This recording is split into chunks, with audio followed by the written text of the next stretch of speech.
It's time for Friday Night Flights, sponsored by Bayport Credit Union, Hercules Fence, Tidewater Community College, and Smith & Key.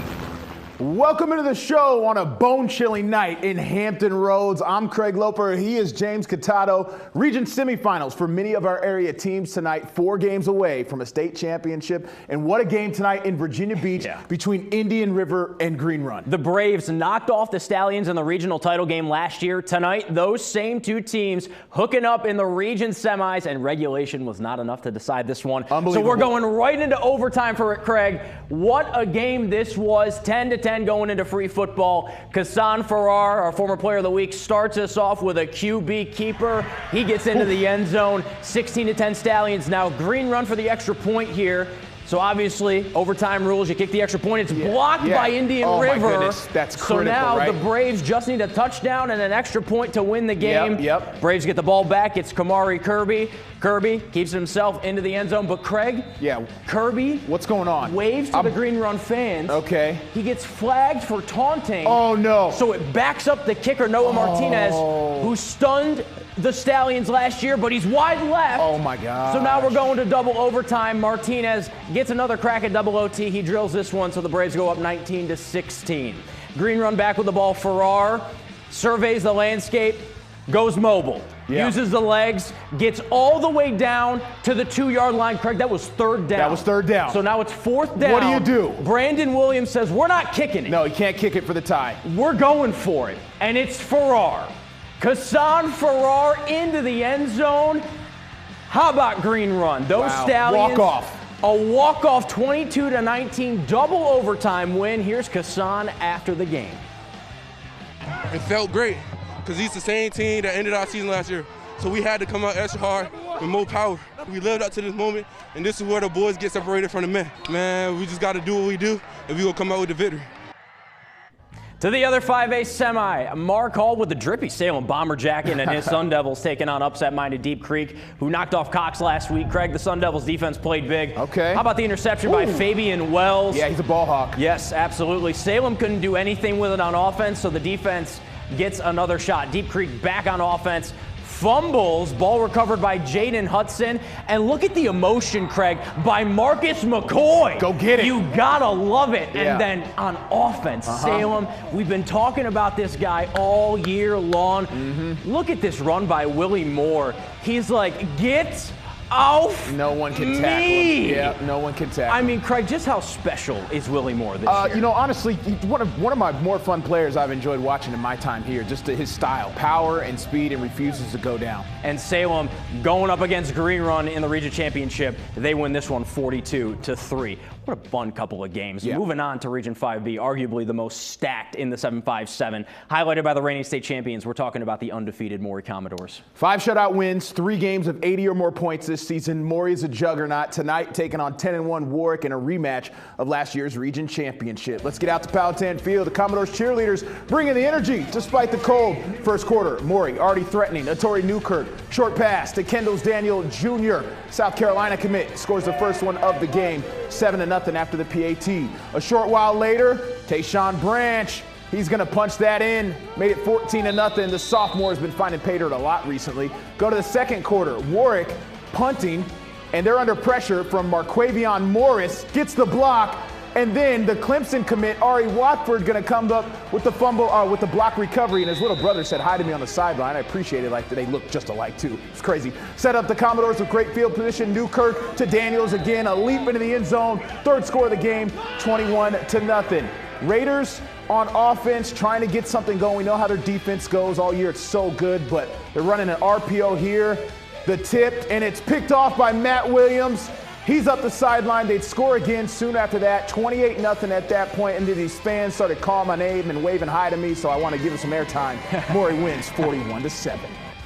Taking on the winner of Nansemond River against Kings Fork, Maury will. Points a premium in the first half of this one. Kings Fork going for the big play, but check out the defense by Nansemond River's Josiah Johnson. Prevents the touchdown. The Warriors now on offense. Melvin Brown, one of the area's top runners, stuffed by the Bulldogs defense. Warriors still on offense. It goes to Brown again. This time powers his way for a first down, but the Warriors with no points to show for it on that drive.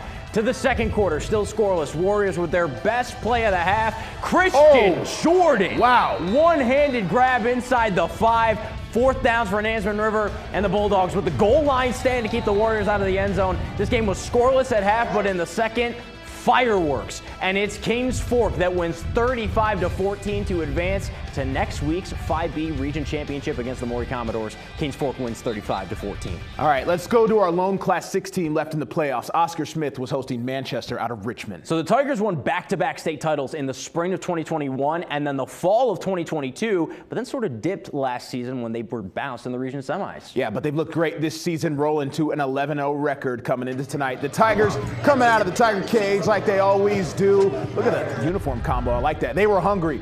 Lonnie Andrews, back to pass, finds Travis Johnson. We've seen it all year long. Johnson in stride, scores, makes it 7-0. Fast forward to the second quarter. Oscar Smith with a short field after a fake punt. BJ Nesbitt hits the Y button or the triangle, depending on your console. Hurdles a defender on his way to the end zone. 14-0. Smith leading at halftime. Fourth quarter now. It's 28-0.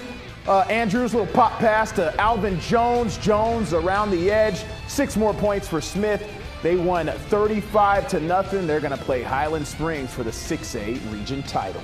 In Region 4A, is there anyone that can stop the Phoebus Phantoms? I mean, seriously, all they've done is win. 45 games in a row and 3 straight state championships. Unbelievable. Phoebus taking on 6-5 Churchland from Portsmouth tonight. To Darlene Stadium we go. Phoebus in the gold. Unis comfortable at home. First quarter, Maricus Bates, time to pass. He's going to find number 14, Jaden Javier. The Kenton run and eventually pull down at the 1-yard line. Next play, Banks, the sophomore, sneaks it in for the first score of the game. Phoebus goes up early, 7-0. Second quarter, Truckers trying to get going, but their quarterback going to get sacked. It's a fumble. It's out. Recovered by Marcus Hobson to get his team the ball back in good field position. And then a short while later, Peninsula District Player of the Year, Davion Roberts, been so dangerous for them the last few years. He finds pay dirt, 14-0 around the edge. Later, Truckers with the ball. Phantoms with that smothering defense tonight. Troy Solomona with the sack. That was big. And later, Phoebus with the ball. Banks deep down the sideline. Makai Hill comes back for it, makes the great catch. 21-0. Phoebus rolls 41-0. They were to take on the winner between Hampton and Smithfield. Everybody bundled up in Packer country. Smithfield actually received a first-round bye. Crabbers in white here. Marcus Chapman, their sophomore quarterback, keeps it for himself, and he picks up a nice chunk first down. Hampton but have to punt it away though. Packers on offense and trailing 28-0. Short pass, but Hampton's Montrell Harrison says, not on my watch. Big tackle for loss right there. Hampton really just protecting its lead at this point. Sidney Johnson with the strong run around the edge, and then Smithfield still fighting. Packers had a huge comeback early in this season. This pass tipped, pulled down by Jerani Gray. Smithfield forces a turnover there, but that big lead proved insurmountable. Hampton holds on for the 28-7 win, and next week, the 4A Region Championship will be Hampton against Phoebus, one of the longest and most intense rivalries in the state, and it will be for a region title. Can't wait for that. Love it. Still to come on this special playoff edition of Friday Night Flights. More playoff action, including stops in Williamsburg, Poquoson, and Portsmouth. You're watching Friday Night Flights.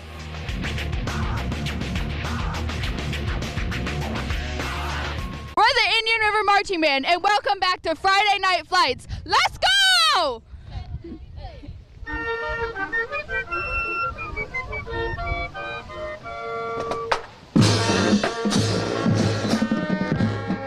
Okay. We love it. We love it. Shout out to the Indian River Marching Band for powering the Braves tonight. Yeah, big deal. Just love to see the band. Get some band some love there. What are those things called? What are those big things? Cymbals? Called? Cymbals. There we go. I like Yeah, those. you got it. All right, we are back with more playoff action. Let's check in with the 3A region bracket. Another typical season for the Lafayette Rams. They brought a perfect 11-0 record into their matchup against 5-6 Colonial Heights. Lafayette been such a consistent program. They were state runner-up last year, on a mission this year. First quarter, first punt of the game, costly for the Colonials.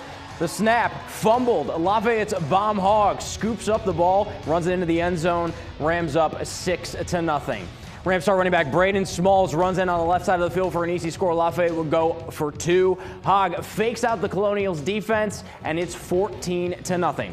Lafayette would find the end zone yet again. This time it's Tristan Harris who runs it in behind a key block from his teammate. Rams just cruising up 21-0. Second quarter, Colonial Heights quarterback under pressure, throws to his receiver. Sebastian Nix intercepts the pass and takes it all the way back for Sebastian. a touchdown. Yes, sir. The Rams would go on to win 56-7. Real comfortable there at Wanner Stadium. Lafayette to face the winner of this game, Tab and Norcom. Wild game in Portsmouth.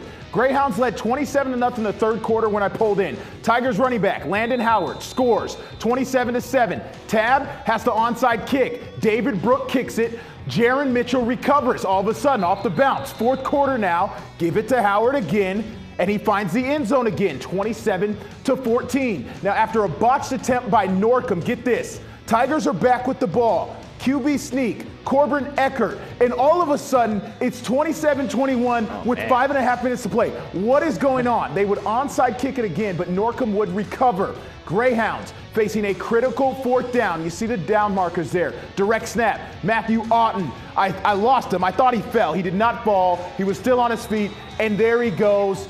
He had a huge game, converted that touchdown, and scored. Norcom holds on to win 35-21. 2A region, Poquoson hosting Lunenburg Central, a school about 3.5 hours west of Hampton Road. Second quarter, Lunenburg at the 2-yard line.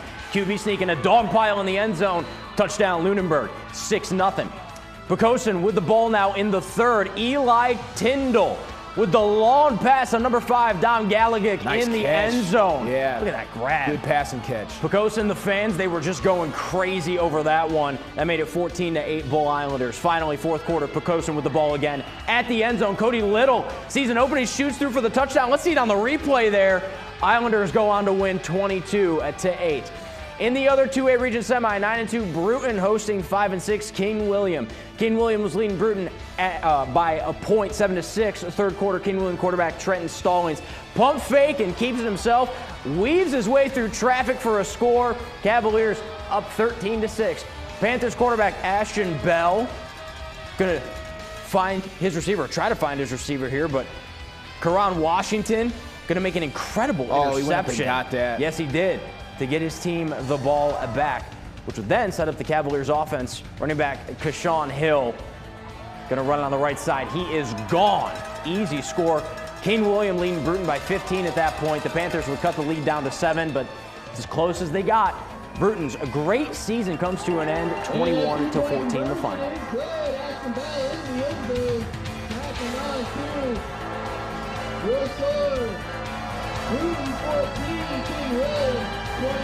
Taking a look at some of the region championship matchups happening next week. It's going to be some exciting games. Here we go. 5B region final. You see Kings Fork heading to Norfolk to take on Maury. That's 11-1 versus 12-0. That's going to be a showdown at Powhatan. That is absolutely going to be a showdown at Powhatan. How about Salem, Green Run? Rematch. Salem all season saying they wanted the Stallions. They got them in a big one. I was at the first game, and Green Run won it pretty handedly. I thought it was going to be a little bit closer. Close in the first half, though. Close in the first half, but Green Run got the win. Okay, what else we got? 4A region final. Phoebus, going for 4 in a row. The win streak, but you got the rivalry in Hampton. It's a legacy game. This is a legacy game. Mike Smith will be there. Yep. Jeremy Blunt, all the old Phoebus alum, maybe some Hampton alum, but good stuff there. And that will be next Friday at 7 o'clock. And then at 3A, Lafayette taking on Norcom. That's a fun game from two sides of the water. That's not Norcom's logo, but that's okay. We're all right. We're doing okay. And then also 2A, Poquoson versus King William. Yep. So Oscar Smith, Highland Springs in Class 6, going to be Oscar Smith in Chesapeake hosting Highland Springs, which is honestly a legacy game too. The rivalries go back a few years too. Yeah. So we will have the season finale of Friday Night Flights next week. I'm Craig Loper. He's James Catato. Have a good night, everybody.